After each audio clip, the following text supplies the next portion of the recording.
My பூசும் கண்ணோடு பேசும் நேரம் என்று அதை போய் பேச வைக்காதே இங்கு நாணம் என்று.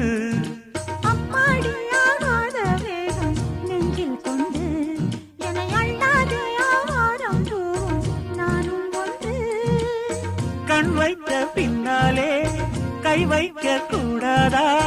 கை வைத்தால் அங்கங்கே மின்சாரம் ஓடாதா? என்னென்ன ஆனால் என்ன அவள் கொண்ட போது என்றாலும் எல்லைக்குள்ளே நின்றால் தானே மாது. மார் மீதும் தோள் மீதும் சாய்ந்திருக்க பாலாரும் தேனாரும் பாய்ந்திருக்க. உன்னை வனத்து குயிலே நீ என்னை நினைத்து இசை பாடு.